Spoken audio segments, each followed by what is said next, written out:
The gardener was fired for theft and the millionaire saw his pendant. The same one he gave his son before he disappeared 26 years ago. The morning sun cast long shadows across Highland Estate as Edward Miller carefully snipped a wilting leaf from his prized roses. At 67, his hands weren't as steady as they once were, but they still moved with practiced precision among the thorns. The garden had been his sanctuary since Katherine's death, and even more so since Michael vanished 26 years ago. "These Bourbon roses are looking strong this season," he murmured to himself, gently touching a crimson bloom. Michael would have loved to see them. From the house, Jessica Harper watched through the kitchen window, her thin lips pressed into a line of disapproval. 8 years as Katherine's nurse, and 15 more as Edward's right hand had given her complete control over Highland Estate. She wiped her hands on her apron and called out the open window. "Edward, your heart medication. You know, doctor. Reynolds insists you take it with breakfast." Edward straightened, wincing as his back protested. "Coming, Jess." As he walked toward the house, a movement near the gardener's cottage caught his attention. Cody emerged, tools in hand, his young face serious as always. For 8 months, the boy had tended the grounds with an almost reverent dedication. There was something about him that Edward couldn't quite place, something familiar that tugged at the edges of his memory. "Good morning, Mr. Miller," Cody called, keeping a respectful distance.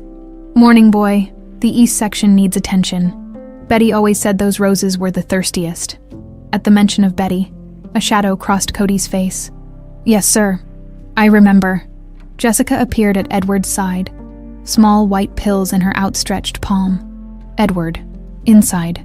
It's getting warm, and you know what the doctor said about overexertion." As Edward reluctantly followed Jessica inside, Cody's gaze lingered on them, something unreadable in his expression. Nicole Miller adjusted her sunglasses as she steered the rental car up the winding driveway toward Highland Estate. Beside her, her mother Amanda stared out the window, her once vibrant face now gaunt and pale. "I can't believe it's been 15 years, Amanda whispered. "Nothing's changed." Nicole squeezed her mother's hand. "You didn't have to come, Mom. We could have waited until you felt stronger." Amanda shook her head. "There's no time for waiting anymore, Nikki." A coughing fit doubled her over, and Nicole waited anxiously for it to pass. At 27, Nicole had just completed her forensic investigator training when her mother's mysterious illness accelerated. The decision to return to Highland Estate had been Amanda's, insistent and urgent despite her declining health. As they rounded the final curve, the mansion came into view, grand, imposing, and eerily unchanged. Nicole parked in front of the stone steps and helped her mother from the car. The front door opened before they reached it. Jessica Harper stood in the doorway, her surprise quickly masked by a welcoming smile that didn't reach her eyes. "Amanda, what an unexpected pleasure. Edward didn't mention you were coming." "He doesn't know," Amanda replied, her voice stronger than it had been in weeks. "It was a last-minute decision." Jessica's gaze shifted to Nicole, assessing. "And this must be little Nicole, how you've grown." Nicole extended her hand. "Ms. Harper, it's been a long time." "Indeed it has." Jessica's grip was cool and firm. "Edward is resting, his heart, you know. But come in. I'll prepare the East Wing rooms." As they entered the grand foyer, Nicole caught her breath. The memories came rushing back, running down these halls as a child, playing hide-and-seek with Michael during family gatherings before he disappeared, before everything changed. "I'll take Mom upstairs," Nicole said. "She needs to rest." Jessica's smile tightened. "Of course. I'll bring up some tea. Edward will be so surprised." As Nicole helped Amanda up the sweeping staircase, she felt Jessica's eyes boring into her back.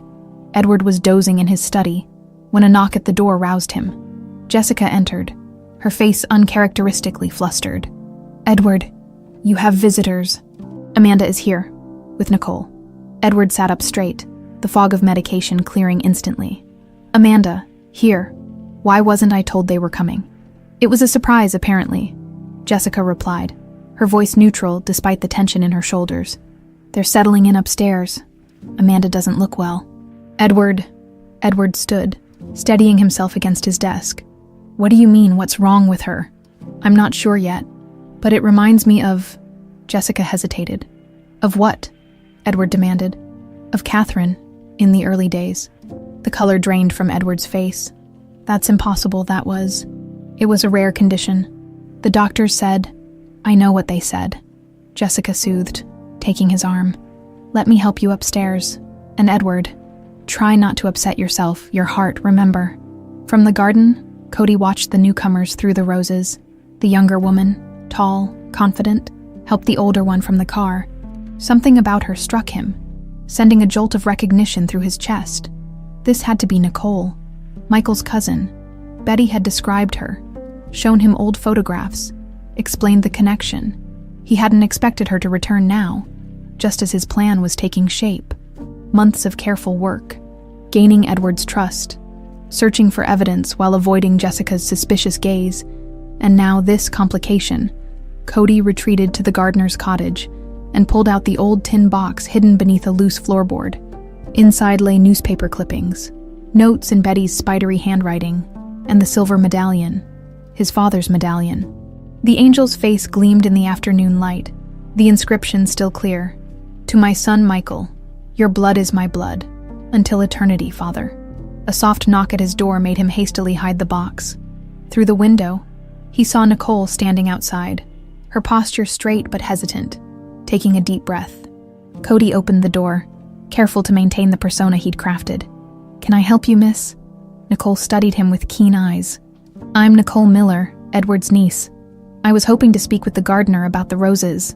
My uncle mentioned you're quite knowledgeable. Cody Davis, ma'am. I've only been here 8 months, but I'd be happy to show you around.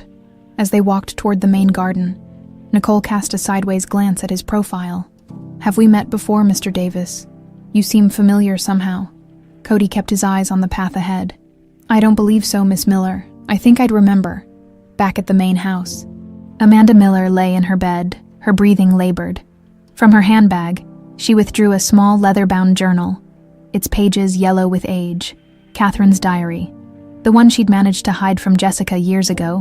When Nicole returned, Amanda beckoned her close, pressing the diary into her hands. Mom, what is this? Katherine's, Amanda whispered. Read it, decode it. She was always clever with her little codes, even as children. What am I looking for? Amanda's fingers tightened around Nicole's wrist with surprising strength. The truth, Nikki, about Michael, about Katherine's death. Her eyes darted toward the door. Nothing in Highland Estate is what it seems. Remember that? Mom, you're scaring me. Good, Amanda replied, her voice fading as exhaustion overtook her. You should be scared. We all should be. Outside the window, the roses swayed in the afternoon breeze, their thorns sharp and waiting. That night, Nicole sat cross-legged on her bed, Katherine's diary open in her lap. The leather binding was cracked with age, the pages filled with her aunt's elegant script. At first glance, it appeared to be ordinary entries about daily life, gardening notes, household accounts, social visits. But Nicole quickly noticed the pattern of dots beneath certain letters, a simple cipher she and Katherine had devised during childhood summers. Clever, Aunt Katherine, Nicole murmured, grabbing a notepad to work through the code. The first decoded message sent a chill down her spine. Jessica watches everything. Don't trust the medication, as she continued deciphering. A knock at her door made her jump. She slipped the diary under her pillow before calling, Come in. Jessica entered with a cup of steaming tea. I thought you might need this after your long journey. How's Amanda resting? Finally asleep, Nicole said, watching Jessica's eyes scan the room. Thank you for the tea. Of course. We're family, after all. Jessica placed the cup on the nightstand. Edward would like to see you in the morning.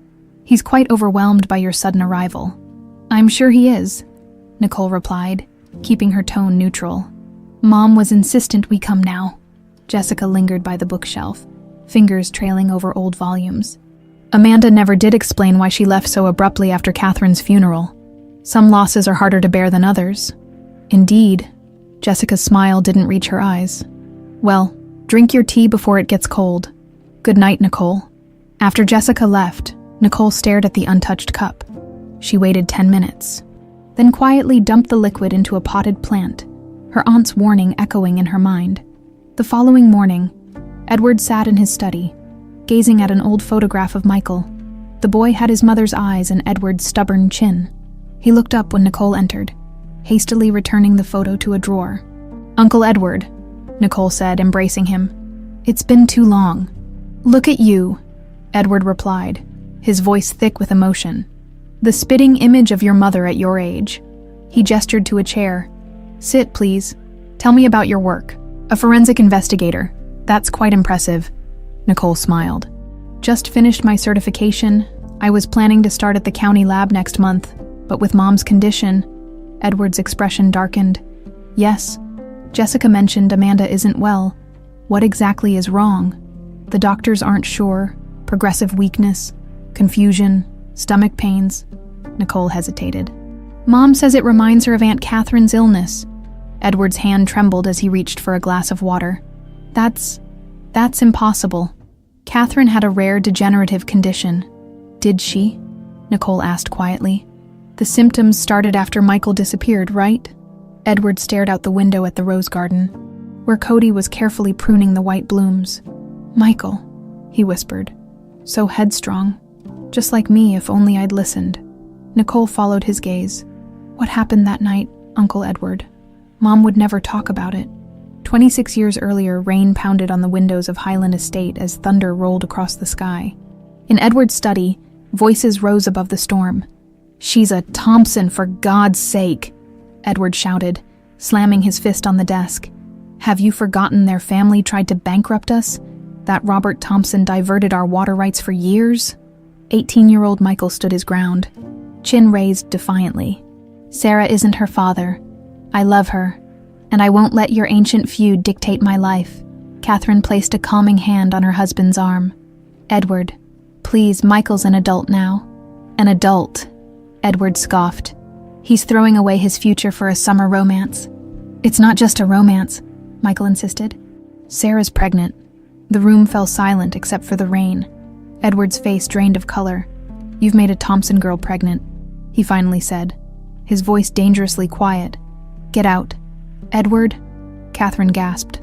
"No, it's fine," Michael said coldly, backing toward the door. "I'm leaving anyway. Sarah and I are going away together. I came to say goodbye, not to ask permission." "If you walk out that door," Edward warned, "don't bother coming back." Michael's eyes, so like his mother's, hardened. "Goodbye, Father." The door slammed behind him. It was the last time anyone at Highland Estate saw Michael Miller alive. "I was so angry," Edward told Nicole, his voice barely audible. "I thought he'd cool off, come back in a few days, but he never did." He looked up, eyes glistening. "The police found his car abandoned at Spencer Creek Bridge, but no sign of Michael. Some thought suicide. Others suspected foul play. After a year, the case went cold." "And Sarah Thompson?" Nicole asked. "Disappeared around the same time. Her father claimed she'd gone to live with relatives overseas." Edward passed a hand over his face. Katherine never believed it. She started investigating on her own, but then her illness began. "After she died, I just gave up." Nicole reached for his hand. "I'm sorry, Uncle Edward." A knock interrupted them. Jessica entered with a small pill case. "Time for your medication, Edward." Her eyes flicked to Nicole. "I hope I'm not interrupting." "Just catching up," Edward said, accepting the pills. Nicole was asking about Michael. Something flickered across Jessica's face. Too quick to name. "Such a tragedy, Edward. Don't forget, Doctor. Reynolds is coming at 2. She turned to Nicole. "Perhaps you should check on your mother. She seemed quite agitated this morning." After Jessica left, Edward swallowed his pills with a grimace. "Jessica's been my rock since Katherine died.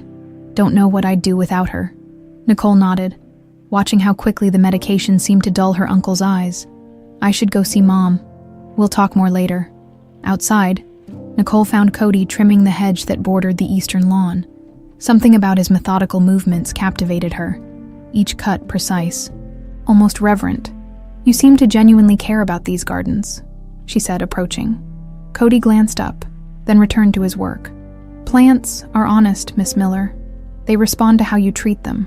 No deception. Unlike people." A slight smile touched his lips. "I wouldn't know about that.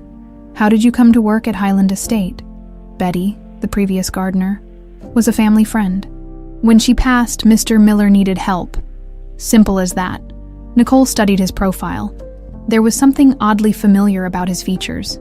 "Did you know my cousin Michael? You'd have been very young, but..." Cody's shears slipped, nearly cutting his finger. "No, ma'am. As I said, I've only been here 8 months." He looked toward the house. "Miss Harper is watching us. She doesn't approve of the staff chatting with family." Nicole turned to see Jessica at an upstairs window, her posture rigid. "Why doesn't that surprise me?" she murmured. "One more question. Have there been any thefts on the property recently?" Cody's expression turned guarded. "You should ask Miss Harper about that, ma'am." As Nicole walked away, she didn't see Cody slip his hand into his pocket, fingers closing around the silver medallion hidden there. That evening, Nicole continued decoding Katherine's diary in her room. The more she read, the more disturbed she became. Her aunt had documented increasingly suspicious behavior from Jessica: missing medication, mysterious phone calls, unexplained access to estate accounts. A soft tap at her door startled her. Amanda entered, looking frailer than ever in her nightgown. "Mom, you should be resting," Nicole said, helping her to a chair. "No time for rest," Amanda whispered. "Have you decoded it yet?" "Parts of it." Aunt Katherine was suspicious of Jessica. Amanda nodded. "Katherine called me, a week before she died. Said she had proof Jessica was poisoning her. I was going to come, but then..." She pressed a hand to her stomach, wincing. The diary was all she could hide in time. "Mom, what are you saying?" "History repeats, Nikki." Amanda's eyes drifted to the window. "Watch the new gardener. He's not what he seems either." Before Nicole could press further, a crash from downstairs interrupted them. They hurried to the hallway to find Edward kneeling beside a fallen display case. Precious family heirlooms scattered across the floor. Jessica was already there, helping Edward up. "What happened?" she demanded. Edward looked confused. I don't know. I thought I saw someone." "Another missing episode," Jessica sighed, addressing Nicole and Amanda. "The doctor says they'll get worse with time." Nicole bent to examine the case. The lock had been forced, and several items, including Katherine's antique locket, were missing. "This wasn't an accident," she said. "Someone broke in." Jessica's eyes narrowed. "Nothing is missing. Edward simply had an episode." "Katherine's locket is gone," Amanda insisted. "It's been gone for years," Jessica countered. "Right after your cousin disappeared, in fact." As they argued, Nicole noticed Cody watching from the garden door, his expression unreadable. When their eyes met, he quickly disappeared into the darkness. The following morning, a heated argument echoed from Edward's study. Nicole paused in the hallway, listening to Jessica's sharp tone cutting through the oak door. "Edward, be reasonable. Things have been disappearing for weeks. First your father's pocket watch, then Katherine's pearl earrings, and now this. We don't know that Cody took anything," Edward replied, his voice weaker than Jessica's but still stubborn. "The boy has been nothing but dedicated. That's how these people operate," Jessica insisted. "They gain your trust, then take advantage. Betty vouched for him. But Betty's judgment was questionable in her final years." Nicole knocked and entered without waiting for permission. Jessica stood by the window, arms crossed, while Edward sat behind his desk looking exhausted. "Is everything all right?" Nicole asked. Jessica smiled thinly. "Just a small staff issue, nothing for you to worry about." "If it's about last night's break-in, I'd like to help," Nicole said. "I am a trained investigator, after all." Edward brightened. "That's an excellent idea." "These are family matters," Jessica countered. "Besides, your mother needs you." "Mom's resting comfortably," Nicole said, holding Jessica's gaze. "And as family, I'm concerned about these thefts." Jessica's smile tightened. "Very well. I've already called the police about Cody Davis. They'll be here this afternoon." Edward looked up, alarmed. "You did what?" "Without consulting me. I was protecting you, Edward, as I always do." Jessica checked her watch. "I need to prepare your noon medications, excuse me." After she left, Nicole turned to her uncle. "You don't believe Cody's responsible?" Edward sighed. "I don't know what to believe anymore, but something about that boy. He reminds me of someone." "Michael," Nicole suggested quietly. Edward's eyes widened. "Yes, how did you—" "I noticed it too." Nicole sat across from him. Uncle Edward, how much do you actually know about Cody? Not much. Betty recommended him before she passed. Said he had a gift with plants. Edward rubbed his temples. Jessica thinks I'm losing my mind. Seeing Michael in every young man. Maybe she's right. Nicole squeezed his hand. I don't think you're losing your mind, but I do think we should talk to Cody before the police arrive. They found Cody in the greenhouse, carefully transplanting rose cuttings. His movements were methodical, almost surgeon-like in their precision. He looked up as they entered, wiping soil from his hands. Mr. Miller, Miss Miller, Cody, Edward began awkwardly. There's been some concern about missing items from the house. The young man's face remained impassive. Miss Harper thinks I took them. Did you? Nicole asked directly. No, ma'am. I respect Mr. Miller and this property too much for that. Edward studied him. Jessica has called the police. They'll be here soon. Something flickered in Cody's eyes. Not fear, but calculation. I see. If you have nothing to hide. There's nothing to worry about, Nicole said, watching his reaction carefully. With all due respect, Miss Miller, the police tend to see what they expect to see. A young man with no family, working on a wealthy estate where items go missing. The conclusion seems obvious. You have no family? Edward asked. Cody hesitated. My mother died when I was young. I never knew my father. Nicole noted how he avoided direct lies while concealing the truth. Cody, if you're innocent, let us help you. But we need to know the truth. The truth, Cody repeated softly, turning back to his roses. The truth is complicated.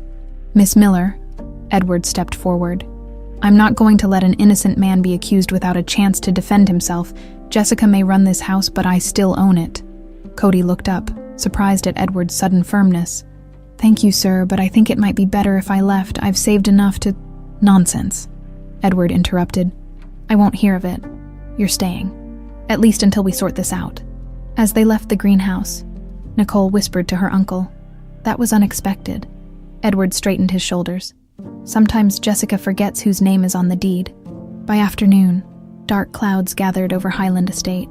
Promising another thunderstorm, Nicole found Jessica in the kitchen, aggressively chopping vegetables. The police just called, Jessica said without looking up.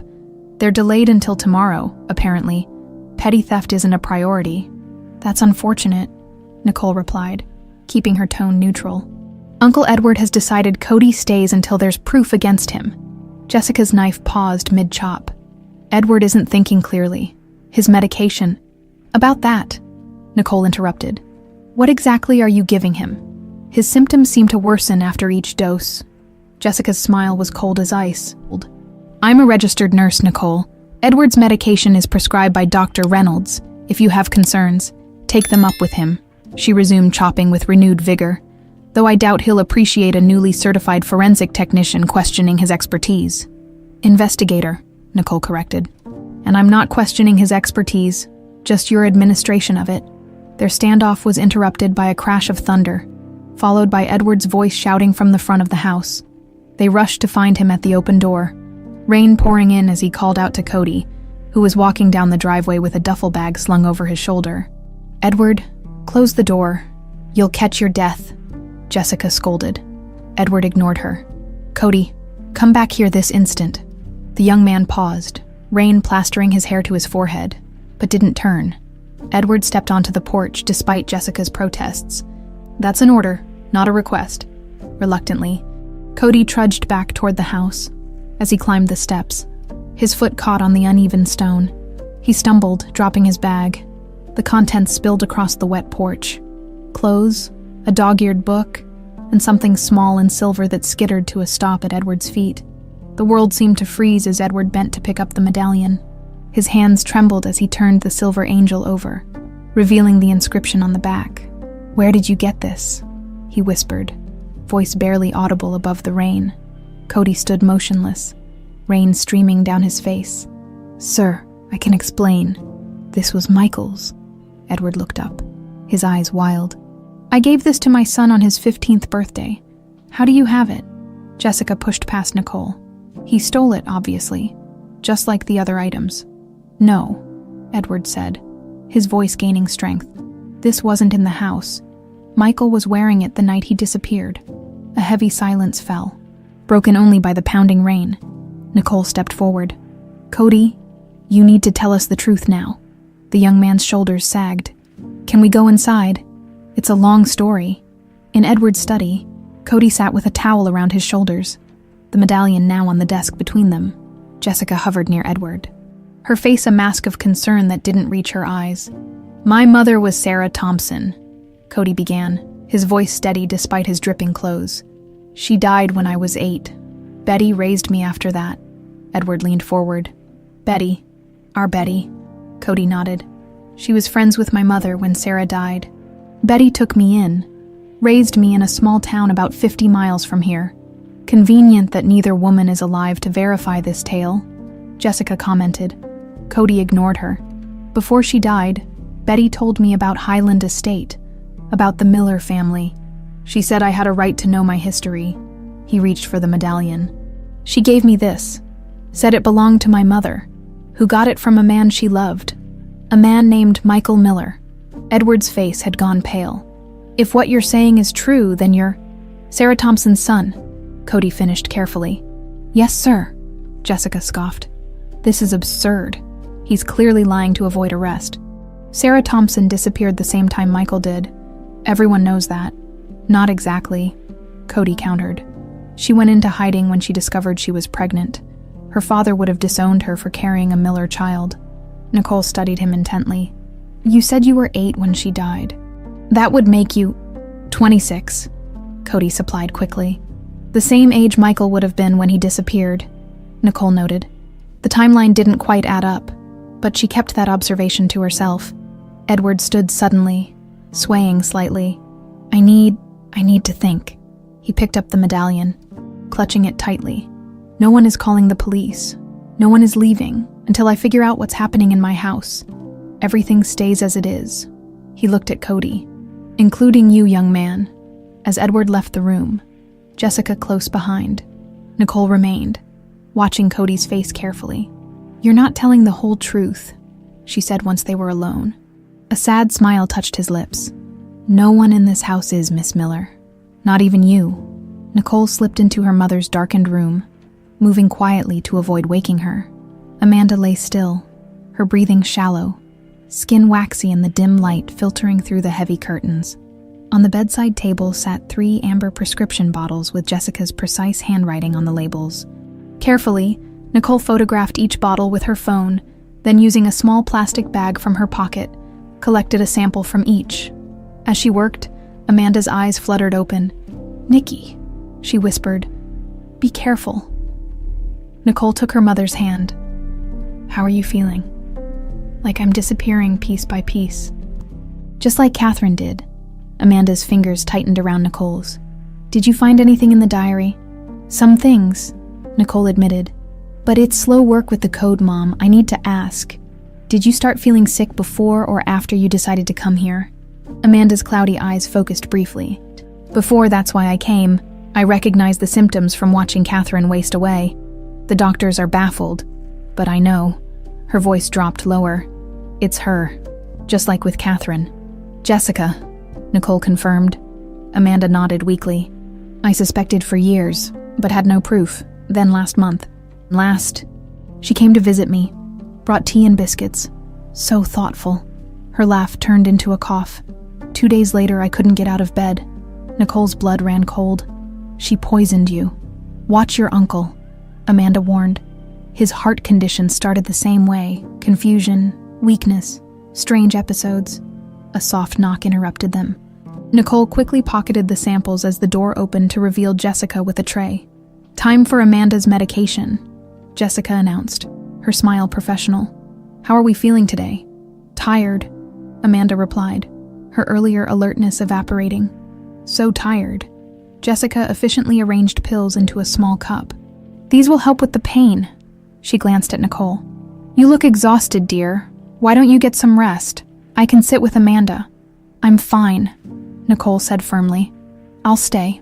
Jessica's smile remained, but her eyes hardened. "Suit yourself." She handed the cup to Amanda, who obediently swallowed the pills. "Dr. Reynolds will be by tomorrow to check on both Edward and Amanda, Such a blessing to have him manage the family's care. After Jessica left, Nicole waited a few minutes before carefully extracting the pills from her mother's mouth, where she'd hidden them under her tongue. "Good girl," Amanda murmured. "You always were clever." Nicole added the pills to her collection of samples. "I need to get these analyzed. There's a lab in town that might help."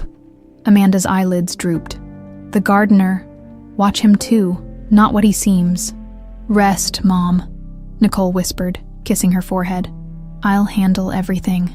In the kitchen, Nicole found Cody making tea, his movements as precise with household tasks as they were in the garden. "Miss Harper won't like you using the family kitchen," she remarked, leaning against the doorframe. "Miss Harper is giving Mr. Miller his evening medication. This provides approximately 8 minutes of freedom." He glanced up. "Tea." Nicole accepted the cup he offered. "Why did you lie about your age?" Cody didn't flinch. "I never explicitly stated my age. You implied you were 26, if you're Sarah Thompson's son, and Sarah disappeared at the same time as Michael. You can't be older than 25. Very observant." Cody sipped his tea. "Does it matter? It matters if you're hiding something that could help my uncle, or hurt him." Cody set down his cup. "I'm not here to hurt Edward Miller." "Then why are you here? The truth this time." Before he could answer, the kitchen door swung open, and Jessica entered. Her eyes darted between them, suspicion evident. "Nicole, I've been looking for you. Edward wants to speak with you." Her gaze shifted to Cody. "I believe the eastern hedges need attention, Davis." Cody nodded respectfully. "Just finishing my break, ma'am." He rinsed his cup and slipped past Jessica, who watched him with narrowed eyes. "You should be careful around him," Jessica said once he was gone. "His story doesn't add up." "No," Nicole agreed. "None of the stories in this house seem to add up." Jessica's smile was tight. "Edward is waiting in his study." Edward sat behind his desk, the medallion in his hands, turning it over repeatedly as if it might reveal new secrets with each rotation. "You wanted to see me?" Nicole asked, closing the door behind her. Edward looked up, his eyes clearer than she'd seen since arriving. "I haven't been taking my medication," he confessed. "Not since yesterday.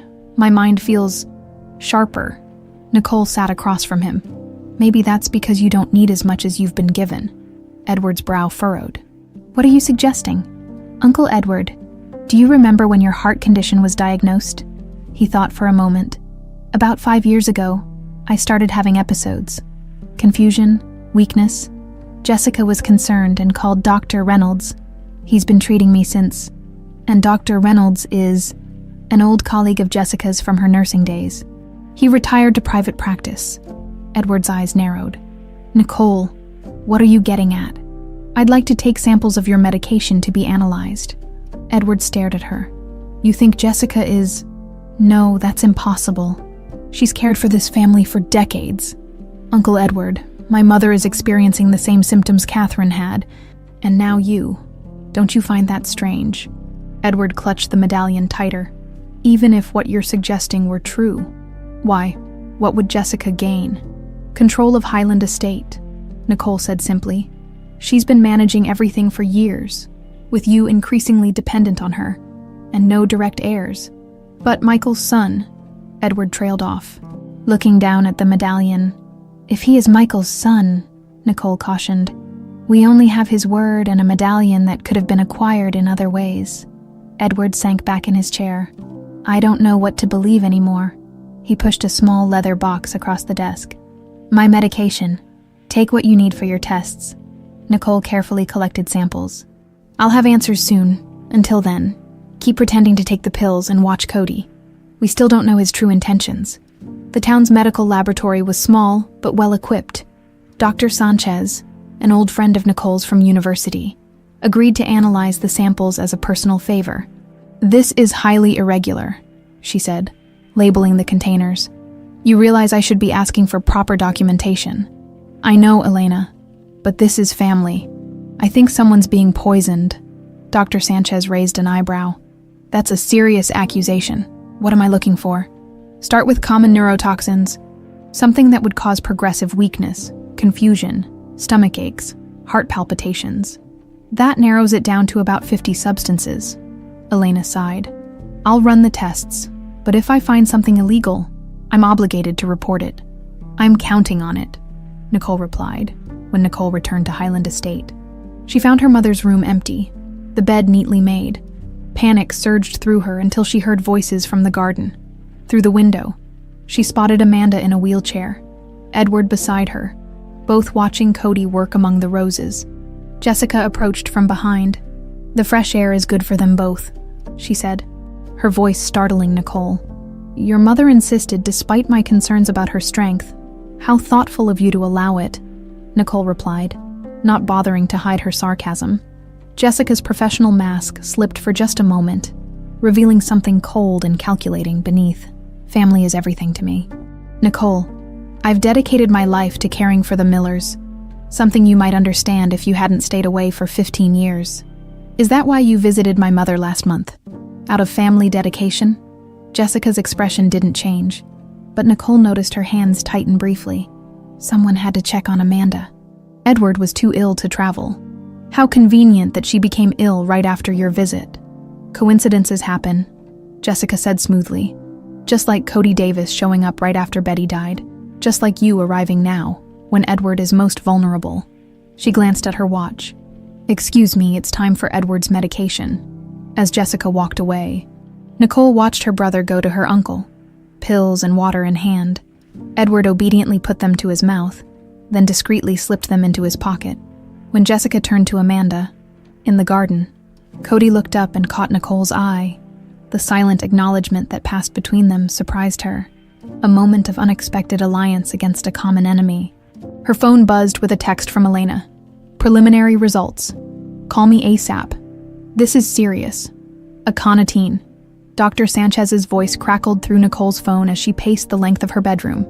"It's in all the samples you gave me, in varying concentrations." Nicole pressed the phone closer to her ear.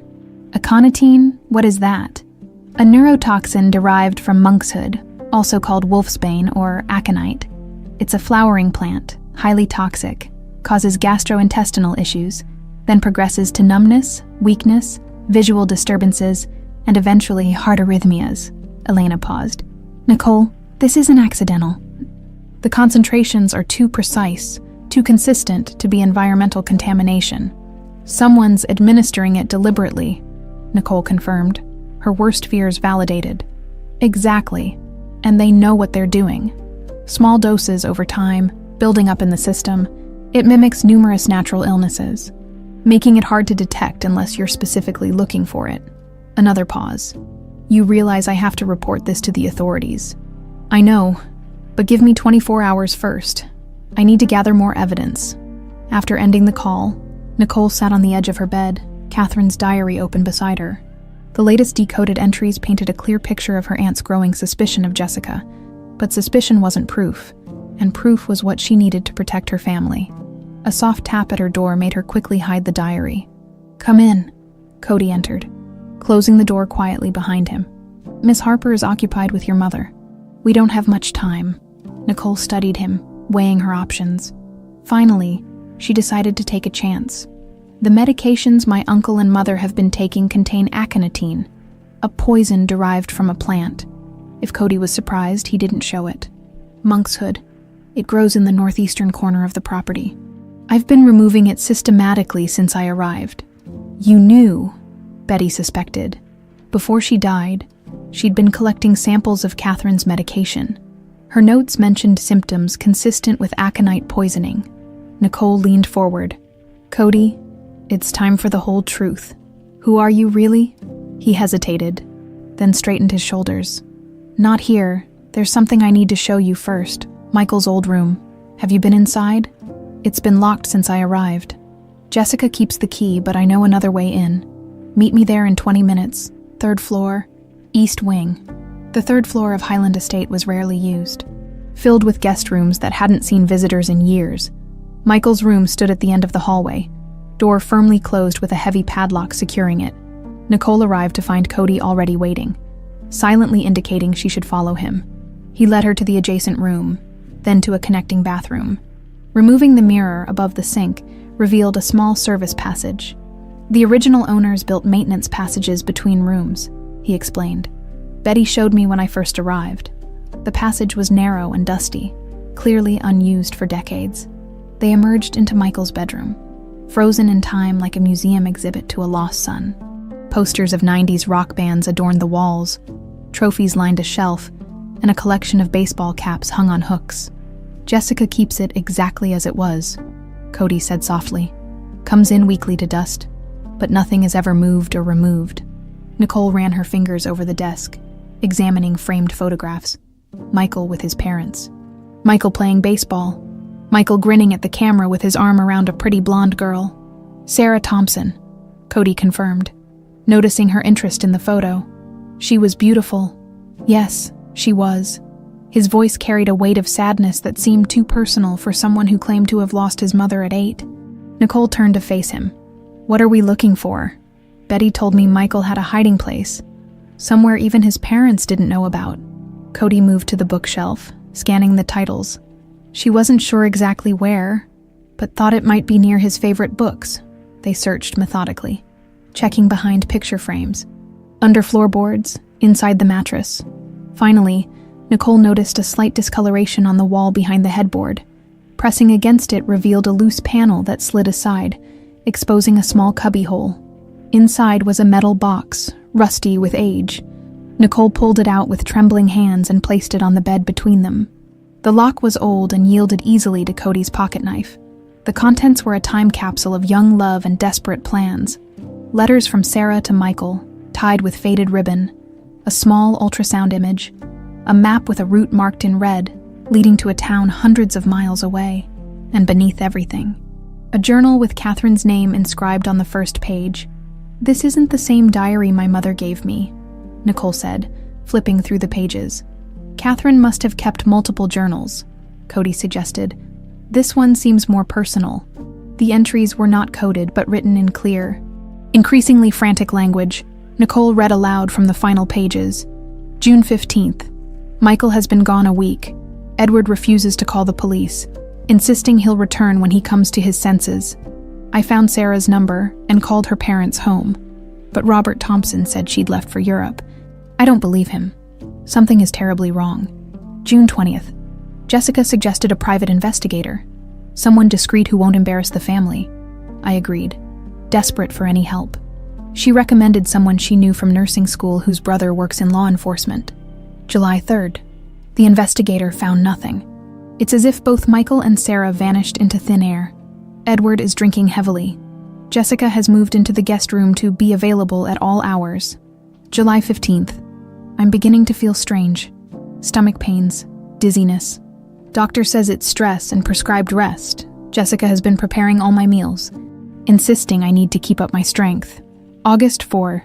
Found Jessica in Michael's room today, going through his things. She claimed to be cleaning, but I caught her trying to open his desk drawer. When confronted, she suggested my episodes are making me paranoid. What episodes? I don't remember having episodes. August 16th. Edward is completely dependent on Jessica now.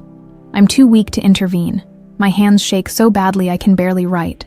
I've stopped taking the tea Jessica brings. Too late, I fear. Must contact Amanda.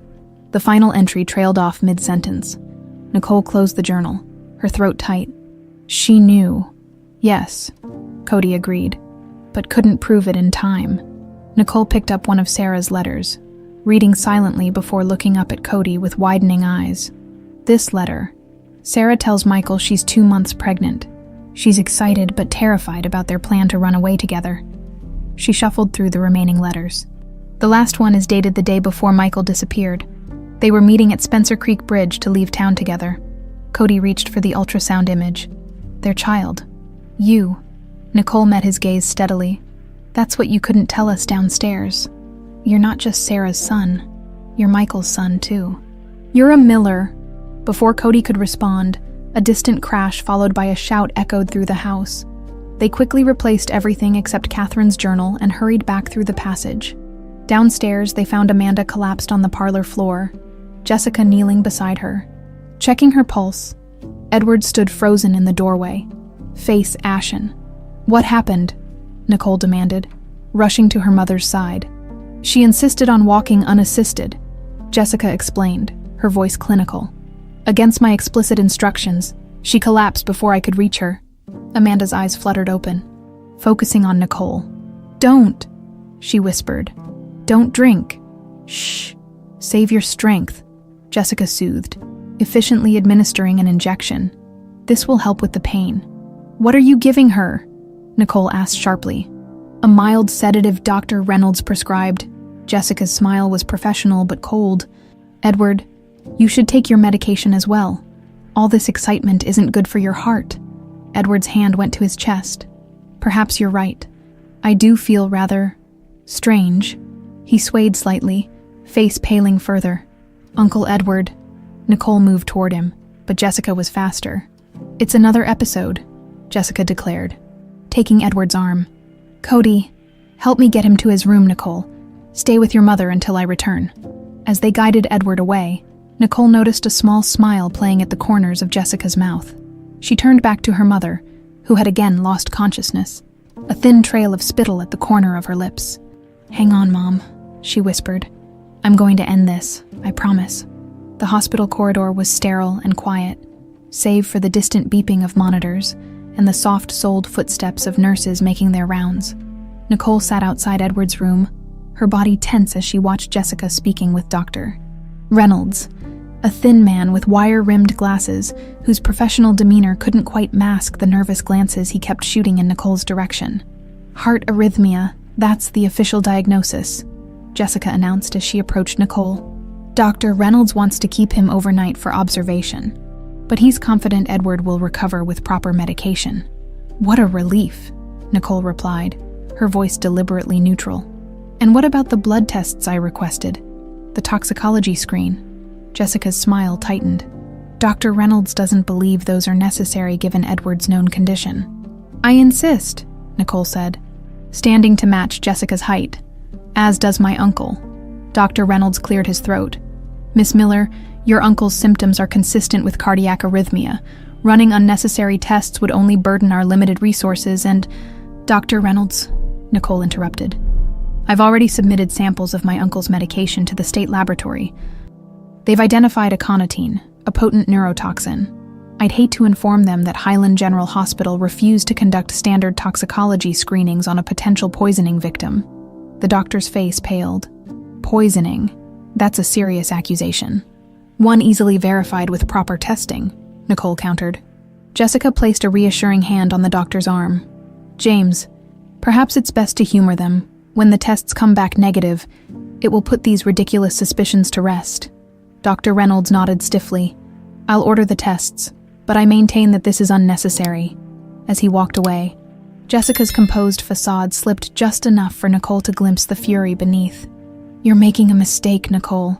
Your accusations are causing unnecessary stress for everyone, especially Edward. I'm not the one hurting him, Jessica." Jessica leaned closer, her voice dropping to a whisper. "Be careful. You have no idea what you're doing." Before Nicole could respond, the elevator doors opened, and Cody stepped out, looking distinctly uncomfortable in the hospital environment. "How is he?" he asked, keeping a cautious distance from Jessica. "Stable," Nicole replied. "Mom, no change. The nurse is with her." Cody shifted his weight. "Mr. Davis from the sheriff's office is at the estate. He wants to speak with you about the items you reported missing." Jessica's eyebrows rose. "You called the sheriff without consulting me."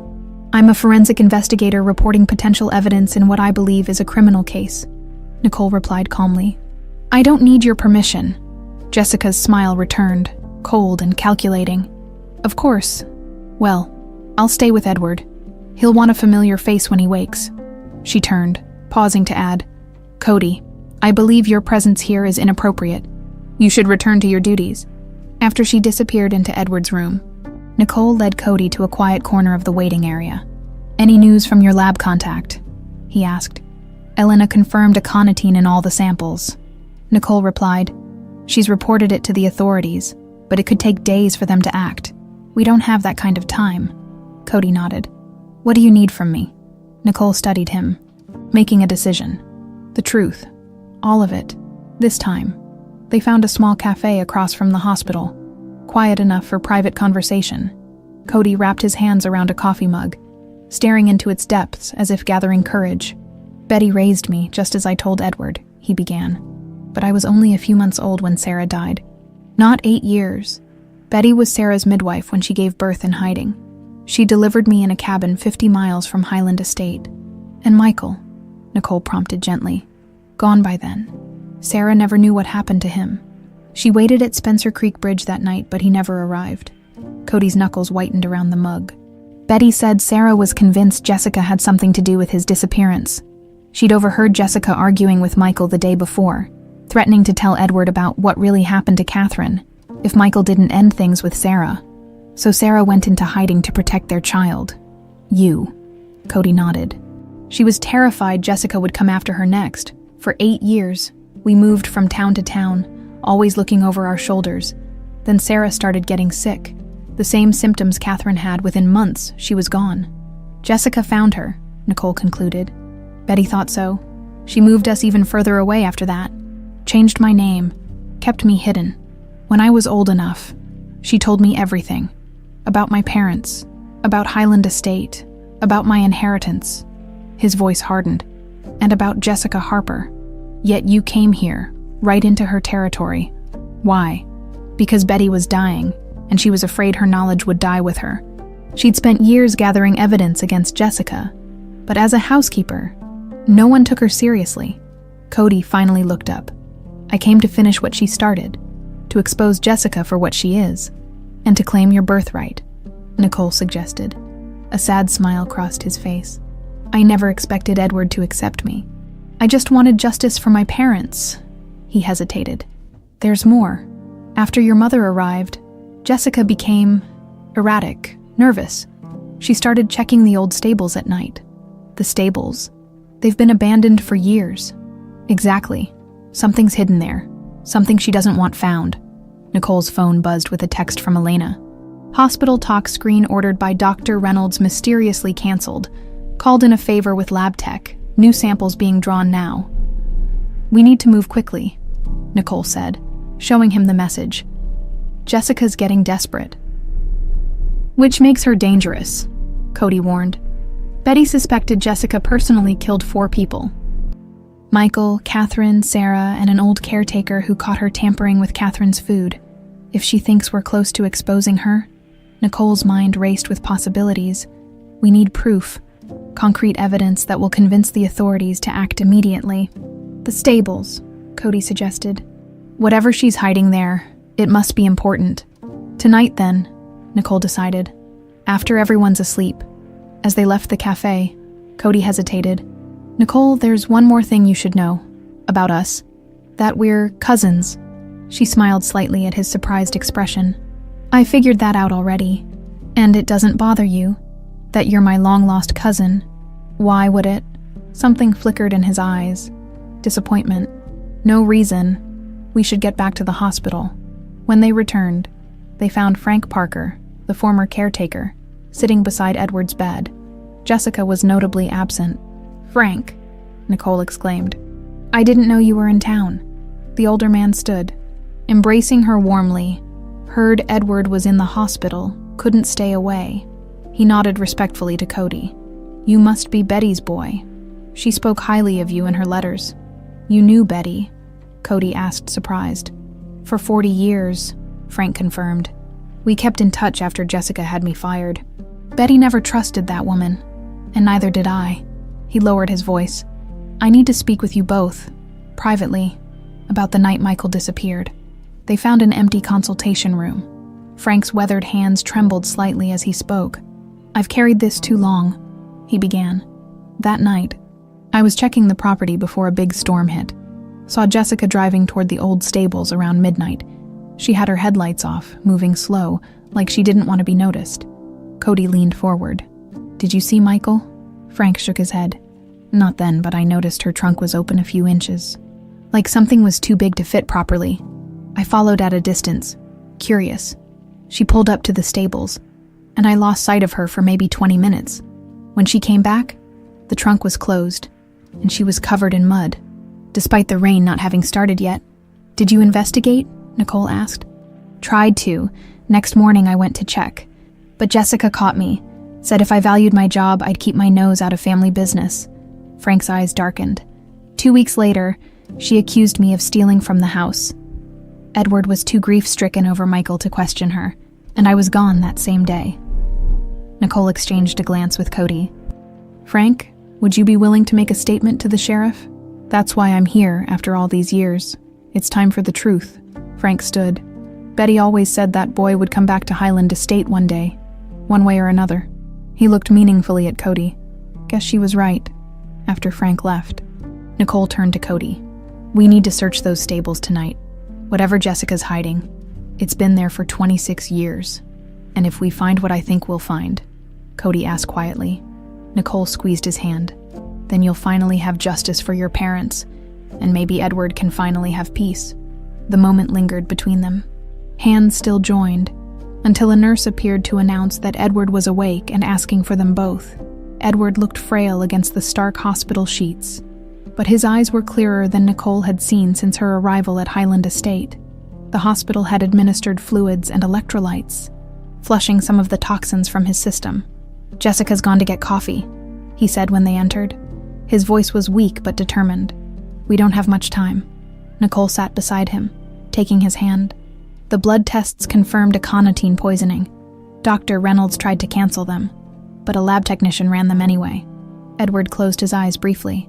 All these years, I trusted her completely. She exploited that trust, Nicole said gently, just as she did with Katherine. And my son, Edward turned to Cody, studying him with new intensity. You have his eyes, Katherine's eyes. I should have seen it immediately. Cody shifted uncomfortably. I wanted to tell you the truth, but you were smart to be cautious, Edward interrupted.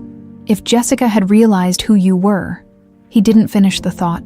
Tell me about Sarah. Was she happy at least before the end?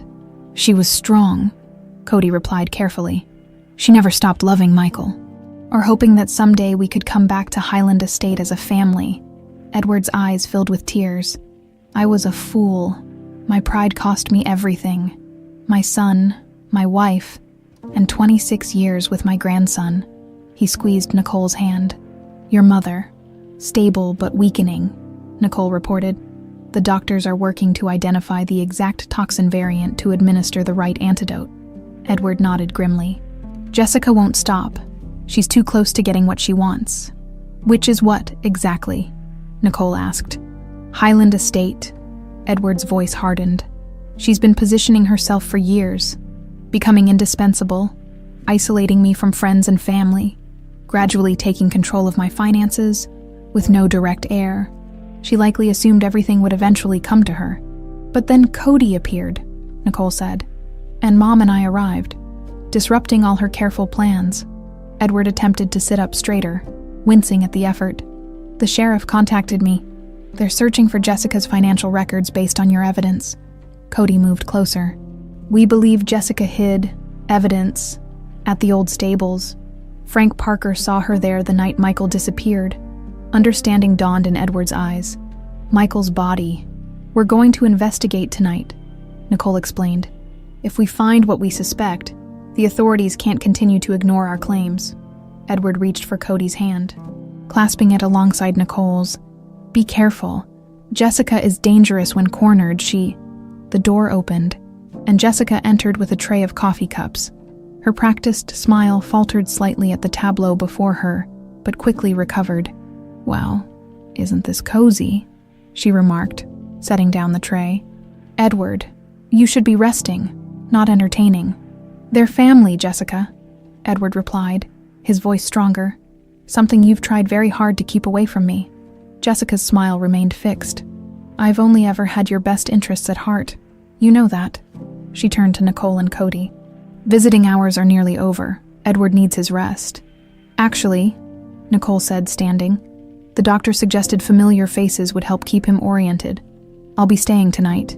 Jessica's composure slipped momentarily. That's unnecessary. I've cared for Edward for years. I know his needs better than anyone. Nevertheless, Edward interjected, I want Nicole to stay. Jessica's eyes narrowed almost imperceptibly. As you wish, Cody. You should return to Highland Estate, with everyone here. The property is unattended. After a meaningful glance at Nicole, Cody nodded.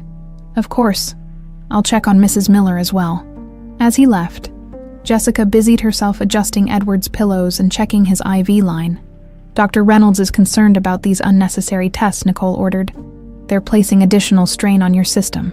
Jessica, Edward said quietly. I know about the aconitine. Her hands stilled for just a moment before resuming their task. I don't know what you're talking about. Katherine's journal, Sarah's letters, the medallion.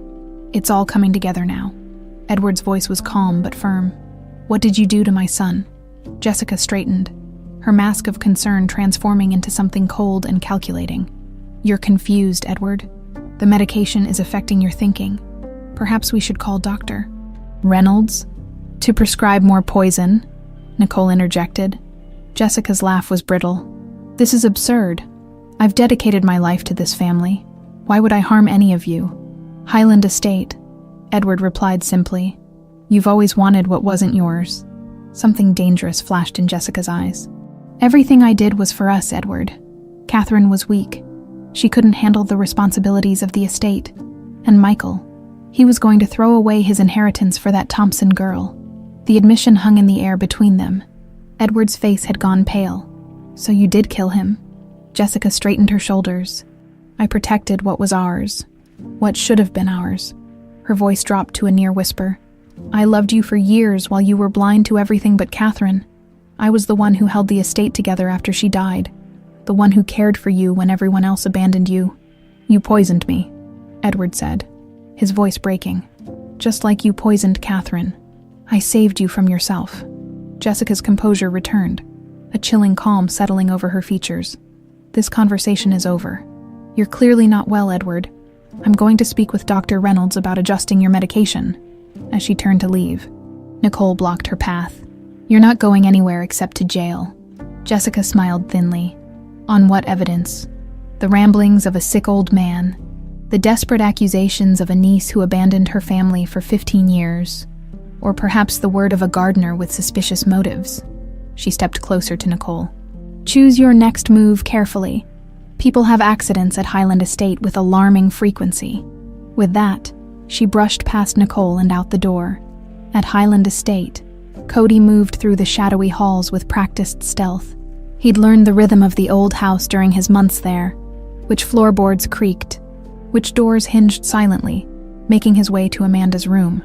He found her sleeping restlessly, her breath shallow and labored. Gently, he placed a hand on her forehead. Hang on, Mrs. Miller. Just a little longer. As he turned to leave, something on the nightstand caught his eye. A prescription bottle with Jessica's handwriting that hadn't been there that morning. Carefully, he pocketed it, then continued to Betty's old room in the servants' wing. The room remained untouched since her death, preserved more out of convenience than sentiment. Cody moved directly to the loose floorboard beneath the small writing desk, retrieving a weathered leather journal, Betty's record of her suspicions spanning decades. As he leafed through the familiar pages, a new urgency gripped him. Betty had documented everything. Jessica's strange behavior around Katherine's medication, her unusual interest in estate finances, her private meetings with Dr. Reynolds. The last entry, dated just 3 days before Betty's death, sent a chill down his spine. Jessica found me checking the stables today. I think she knows I suspect. The medication she gave me for my high blood pressure tastes bitter.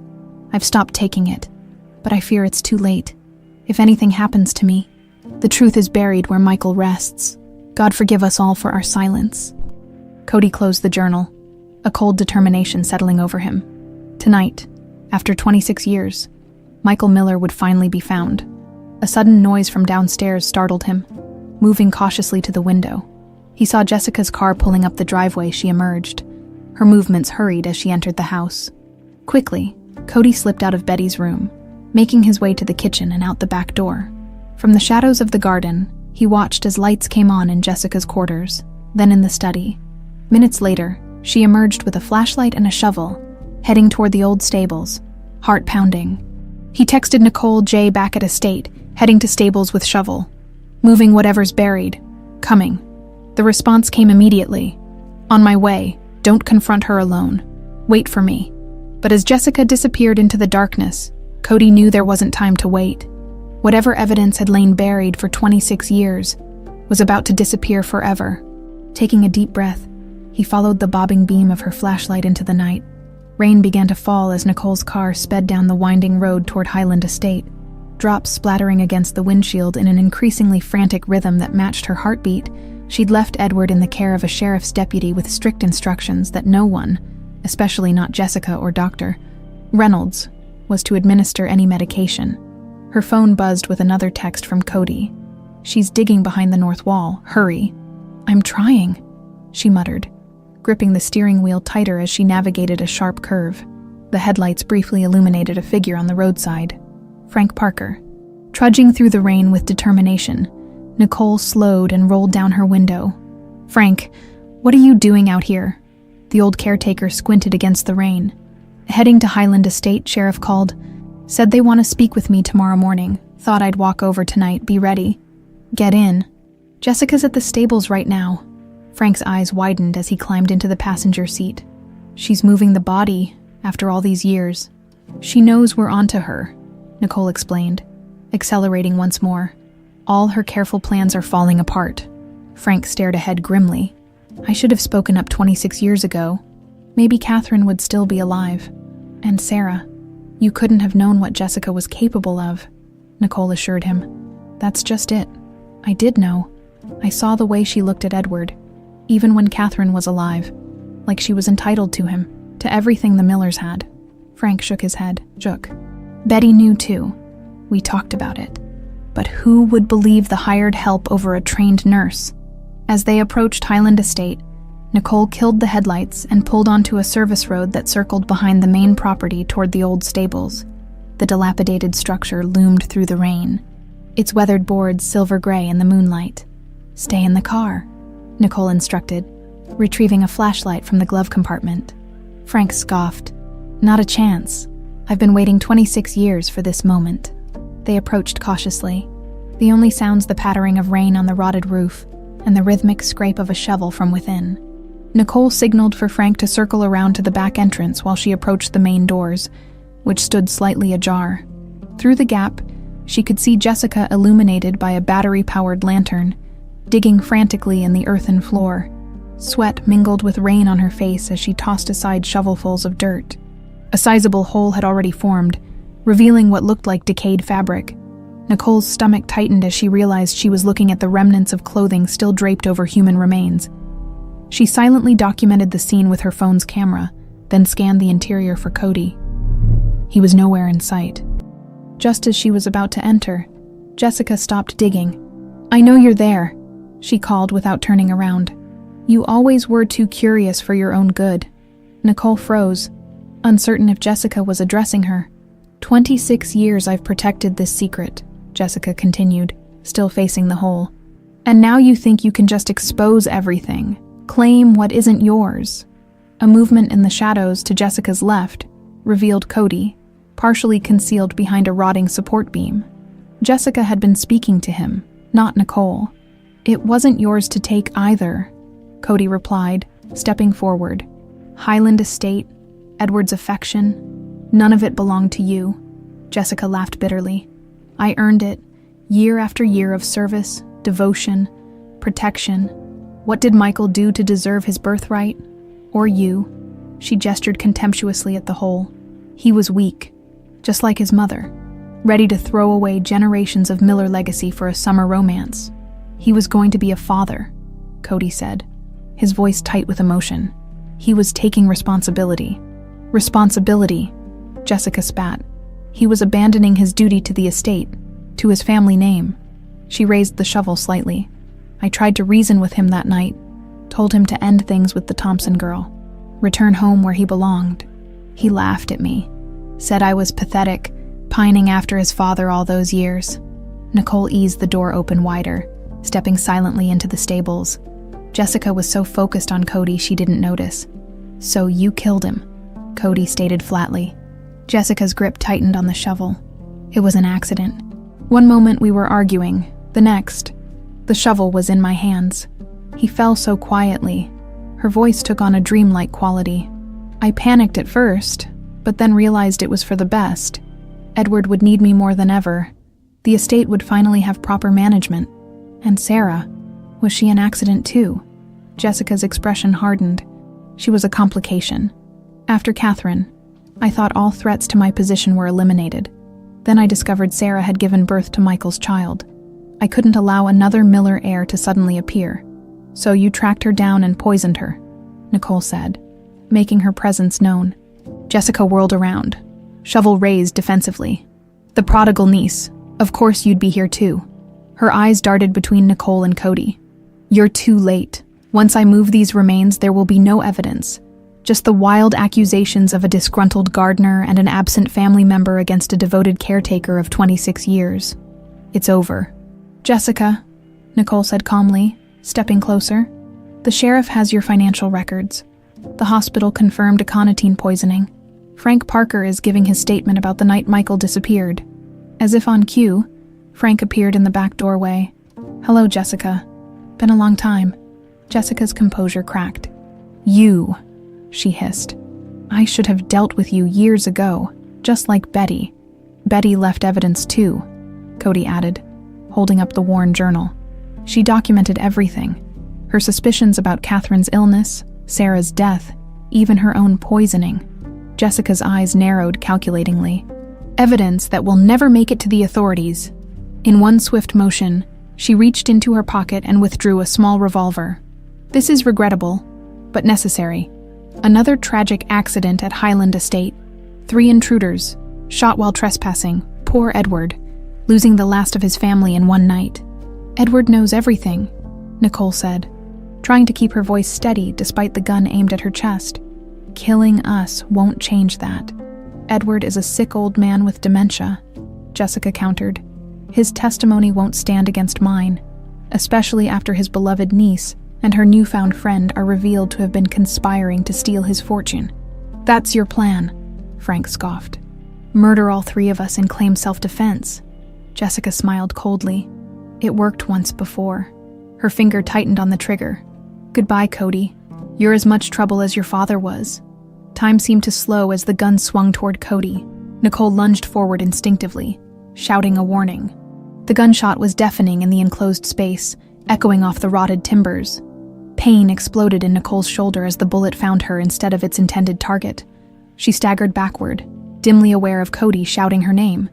Through a haze of shock, she saw Frank tackle Jessica from behind, the gun skittering across the dirt floor. Cody was at her side instantly, pressing his jacket against the wound. Nicole, stay with me. I'm okay, she managed, though the spreading warmth beneath his makeshift compress suggested otherwise. Get the gun. Jessica and Frank struggled on the ground, the older man's strength surprising as he pinned her arms. You ruined everything, she screamed, her composure completely shattered. The estate was supposed to be mine. Edward was supposed to be mine. Cody carefully leaned Nicole against a post and moved toward the gun. Jessica, seeing his intention, renewed her struggle against Frank with manic strength, freeing one arm to claw at his face. The old caretaker yelled in pain as her nails raked across his eye. In the moment of distraction, Jessica broke free, scrambling toward the gun. Cody reached it first, backing away with the weapon raised. Jessica froze, then slowly smiled. You won't shoot me, she said with chilling confidence. You're not a killer. No, came a new voice from the doorway. But I am. Jessica turned to find Edward Miller standing in the entrance, pale but steady. Another revolver, an antique from his study, pointed directly at her. Edward, she breathed. You don't understand. I did everything for you, for us. You killed my son, Edward replied, his voice breaking. Poisoned my wife, destroyed my family. Jessica's face contorted with rage. They were weak, unworthy. I was the only one who truly cared for Highland Estate, who understood its legacy. Highland Estate was never about land or legacy, Edward said softly. It was about family, something you could never understand. As if punctuating his words, sirens wailed in the distance, drawing closer by the second. Jessica's eyes darted wildly between the 3 people and the gun in Edward's hand. With a cry of desperation, she lunged toward him. The ancient revolver discharged with a thunderous crack, the recoil nearly knocking Edward off his feet. Jessica stumbled, a look of shocked betrayal on her face as she pressed her hand against the spreading red stain on her abdomen. She turned toward the hole she'd dug, toward Michael's remains, and crumpled beside them, the killer falling alongside her victim after 26 years. The hospital corridor was a blur of activity, sheriff's deputies taking statements, medical personnel rushing between rooms, and the occasional flash of a crime scene photographer documenting evidence. Nicole sat on an examination table, wincing as a doctor finished bandaging her shoulder. "You're lucky," the doctor remarked, securing the final piece of tape. "The bullet went straight through, missed anything vital. A few weeks of physical therapy, and you'll barely notice it happened." Nicole nodded absently, her thoughts elsewhere. "My mother and uncle. Your uncle is stable. The shot he fired took a lot out of him, but physically he's recovering well." The doctor's expression softened. "Your mother's case is more complex. The toxin had been building in her system for weeks. We've started treatment. But," he left the sentence unfinished. "But it might be too late," Nicole finished for him. "Let's focus on one day at a time," he replied diplomatically. "The sheriff is waiting to speak with you when you're ready." After he left, Nicole carefully pulled on a clean shirt that a nurse had provided. Her blood-stained blouse had been taken as evidence, along with the bullet removed from her shoulder. It all felt surreal. The gunshot, Jessica's confession, Edward appearing like an avenging angel at the stable door. A soft knock preceded Sheriff Wilson's entrance. The woman was in her 50s, with sharp eyes that missed nothing, and the weathered face of someone who'd seen the worst of human behavior. "Ms. Miller, how are you feeling?" "Like I've been shot," Nicole replied with a weak smile. The sheriff nodded, pulling up a chair. "I've got statements from your uncle and Mr. Parker. I need yours to complete the picture." For the next 20 minutes, Nicole recounted everything, finding Katherine's diary, discovering the aconitine poisoning, the secrets in Michael's room, and finally, the confrontation at the stables. The sheriff took notes, occasionally asking for clarification, but otherwise listening silently. "Jessica Harper is in surgery," she said when Nicole finished. "The doctors aren't optimistic. Your uncle's shot punctured her liver. And if she survives, she'll face multiple charges: first-degree murder for Michael Miller, second-degree murder or manslaughter for Katherine Miller and Sarah Thompson, attempted murder for you, your mother, and your uncle." Sheriff Wilson closed her notebook. "Plus fraud, poisoning, and likely more as we dig deeper." "What about my uncle?" "He shot her. Self-defense. She was armed and had already shot you. No jury would convict him." The sheriff stood. "We've recovered the remains from the stable. The medical examiner will confirm identity, but the medallion found with the body strongly suggests it's Michael Miller." Nicole nodded, throat tight. "His son should know. Cody Davis." "Yes, we'll need his statement too." The sheriff paused. "There's something else you should know. The lab work on your mother's blood samples showed recent exposure to a much higher concentration of aconitine than we found in your uncle's system." Nicole's stomach dropped. Jessica was accelerating the poisoning. "Looks that way. With everything falling apart, she was tying up loose ends." Sheriff Wilson's expression was grim. "I've stationed a deputy outside your mother's room, just in case Jessica has accomplices we don't know about yet." After the sheriff left, Nicole made her way to her mother's room. Amanda lay motionless, connected to various machines monitoring her vital signs. The steady beep of the heart monitor provided small comfort. She was alive, but for how long? Nicole sat beside the bed, taking her mother's cold hand. "You were right, Mom. About everything. We found Michael. We stopped Jessica." Tears spilled down her cheeks.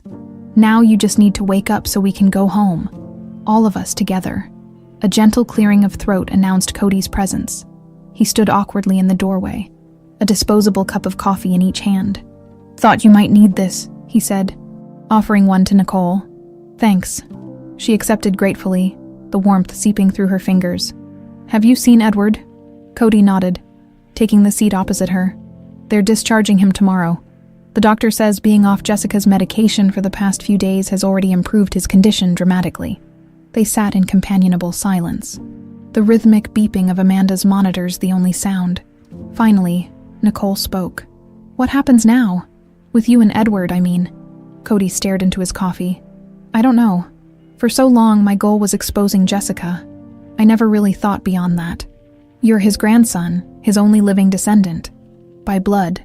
Yes, but I'm a stranger to him. Cody hesitated.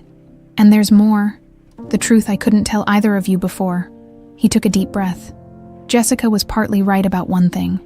Michael and Sarah did plan to run away together, but they weren't just running from Edward's disapproval. They were running from Jessica. Nicole leaned forward. What do you mean? The night Michael disappeared, he wasn't meeting Sarah at Spencer Creek Bridge. He was confronting Jessica at the stables. Cody's voice dropped. According to Sarah's diary, which Betty kept all these years, Michael had discovered that Jessica was slowly poisoning Katherine.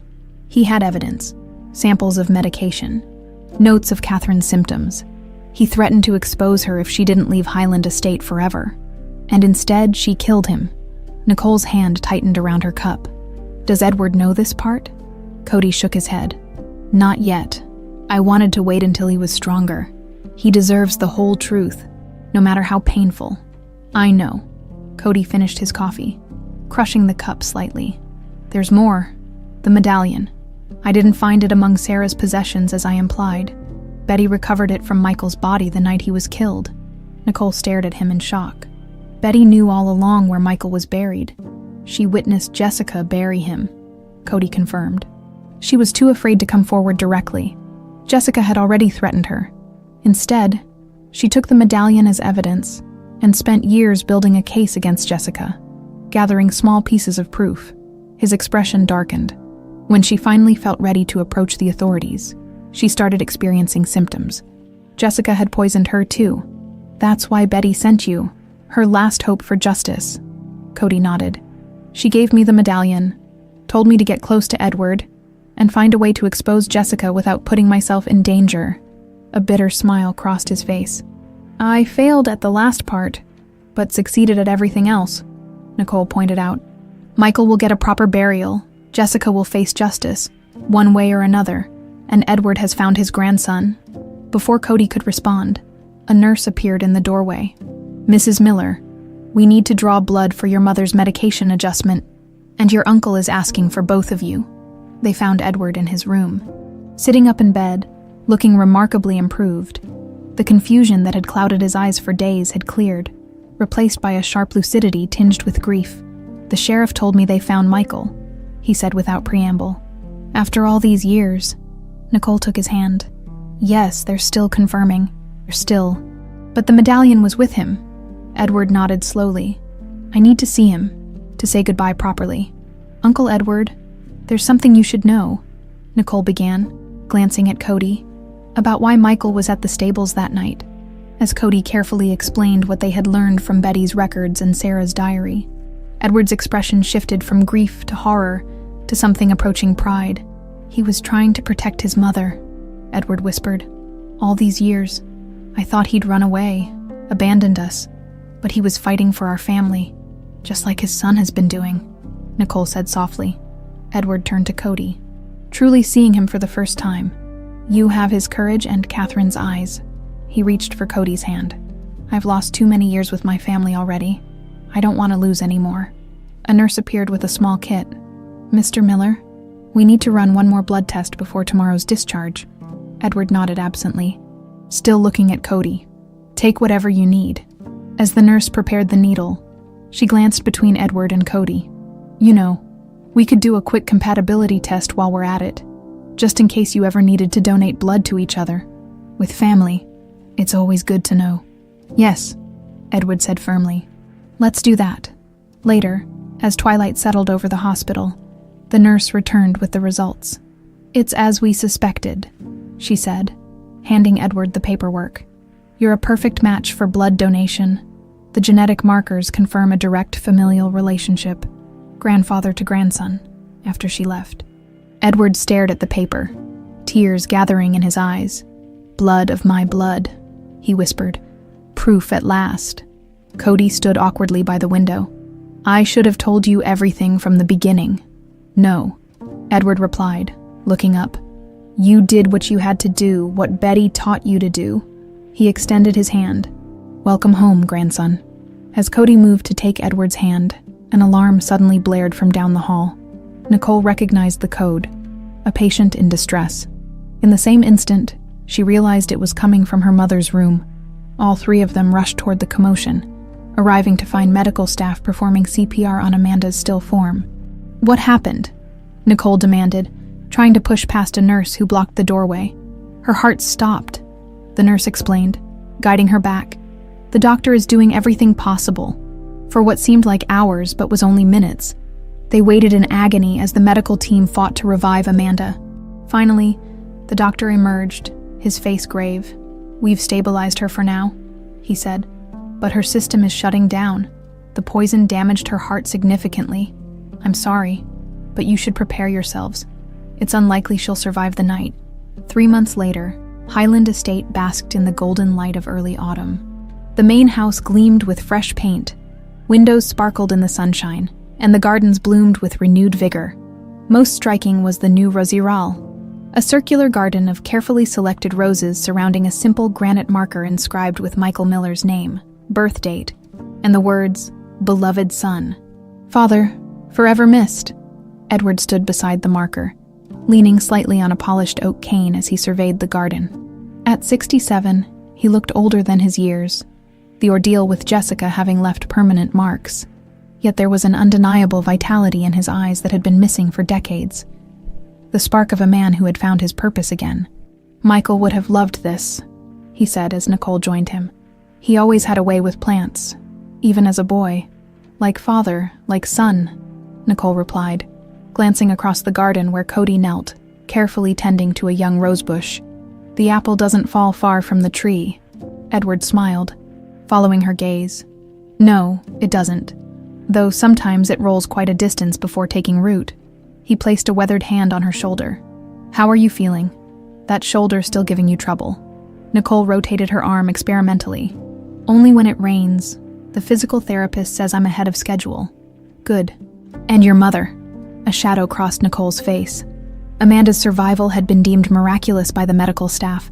After that terrifying night when her heart stopped, she had clung tenaciously to life, slowly fighting back from the brink.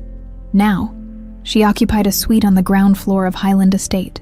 Her recovery measured in small, daily victories. "Better every day," Nicole reported. "This morning she walked all the way to the kitchen and back without the walker. Dr. Patel says her test results show significant improvement." Edward nodded, satisfaction evident in his expression. "Miller women are fighters. Katherine would be proud of both of you." They watched as Cody finished his work and approached, wiping soil from his hands. Gone was the cautious, secretive young man who had arrived at Highland Estate 8 months ago. In his place stood the rightful heir to the Miller legacy, though he still preferred working in the gardens to sitting behind a desk. "The Abraham Darby roses are thriving," he reported. "Another month and they'll be established enough for the winter." Edward gestured toward the main house. "Come inside, both of you. The sheriff called earlier. There's news." In Edward's study, the changes were subtle but significant. Katherine's photograph now sat prominently on the desk alongside one of Michael as a teenager. New additions included a family portrait from the 1990s, showing Edward, Katherine, Michael, and a young Nicole during a summer visit, and a recent photo of Edward with Cody in the garden. "Jessica Harper died this morning," Edward announced without preamble once they were seated. "She never regained consciousness after the surgery." Nicole exhaled slowly. "I can't say I'm sorry." "Nor I," Edward agreed. "Though I do regret firing that shot. Not because she didn't deserve it, but because taking a life, any life, leaves a mark on one's soul. The sheriff ruled it self-defense," Cody reminded him. "She had already shot Nicole and was threatening all of us." Edward waved a dismissive hand. "The legal ruling doesn't change the moral weight." He opened a desk drawer and withdrew a thick envelope. "Jessica's personal effects were released to me as her former employer. Among them was this." He pushed the envelope across the desk. Inside was a small leather-bound book, Jessica's diary. Its pages contained a meticulous record of her crimes. Thoughts and plans spanning nearly 3 decades. She documented everything, Edward said quietly. Michael's murder, Katherine's poisoning, her search for Sarah and subsequent killing of her, Betty's accidental death, even her plans for Amanda and, eventually, me. He pointed to a hand-drawn map tucked between the pages. She even marked locations around the property where she buried evidence. Syringes, medication bottles, even items stolen from the house that she used to frame others. Cody studied the map, his expression grim. All this time, the evidence was right here on the grounds. She never expected anyone to search, Nicole observed. Her arrogance was her ultimate downfall. Indeed. Edward reclaimed the diary, returning it to the drawer. The sheriff considers the case closed. Michael's remains will be released for proper burial next week. He looked up at Cody. I'd like to enter him officially in the family plot with Katherine. He would want that. Cody agreed softly. A companionable silence fell over the room, broken only by the distant sounds of Amanda's physical therapist guiding her through exercises in the sunroom. Finally, Edward cleared his throat. I've been putting my affairs in order, he announced. Part of that process involves formally acknowledging Cody as my grandson and heir. Nicole smiled. That's wonderful, Uncle Edward. There's more. Edward shifted his gaze to Cody. I want you to take over management of Highland Estate, not just the gardens, but everything. The finances, the business operations, the legacy. Cody looked startled. I'm not prepared for that. I don't have the education or experience. You'll learn, Edward interrupted. Just as Michael would have, Highland Estate was always meant to pass to my son, and now to his son after him. His expression softened. Unless you don't want it, I would understand if you preferred a different path. It's not that, Cody said quickly. Highland Estate has been part of me my entire life. Even when I was far from here, it's just a tremendous responsibility, which is why you won't face it alone. Edward turned to Nicole.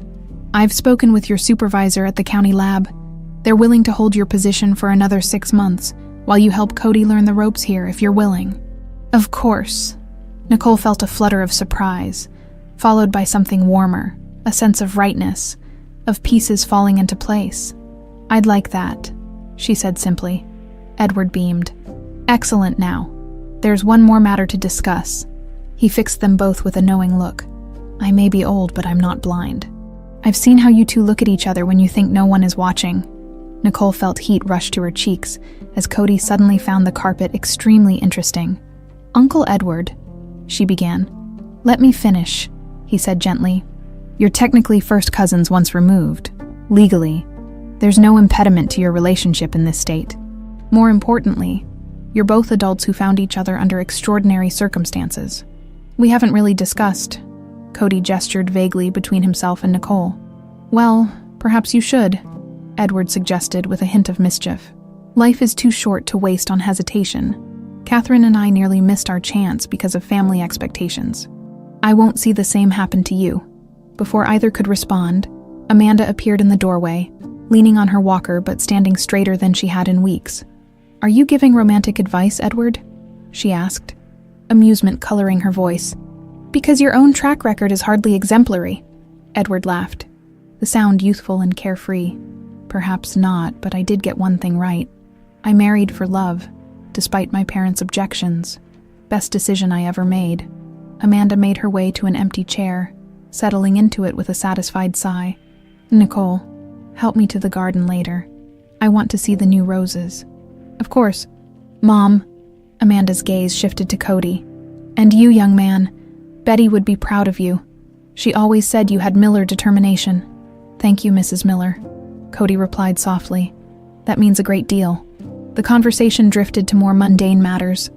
Plans for dinner, updates on the estate renovations, a discussion of which roses might be added to the garden next spring. Through it all, Nicole felt a profound sense of peace. The nightmare that had haunted Highland Estate for decades had finally ended.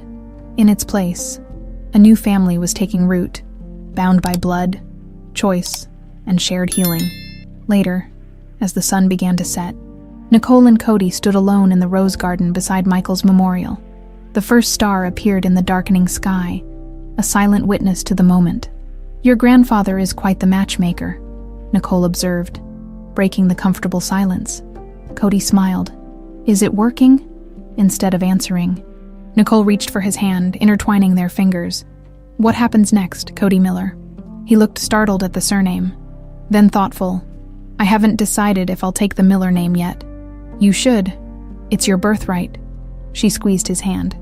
Besides, it suits you, as twilight deepened around them. A soft breeze carried the scent of roses through the garden. Among the carefully tended bushes, a single red bloom opened its petals to the night, the first flower on the bush planted directly over where Michael had rested for 26 years. Its vibrant color seemed to glow in the gathering darkness, a promise of renewal, of life persisting. Despite all odds, Edward watched from the terrace. Amanda beside him, neither spoke, as their niece and grandson lingered in the garden, two silhouettes gradually becoming one as the distance between them disappeared. "Life finds a way," Amanda murmured finally,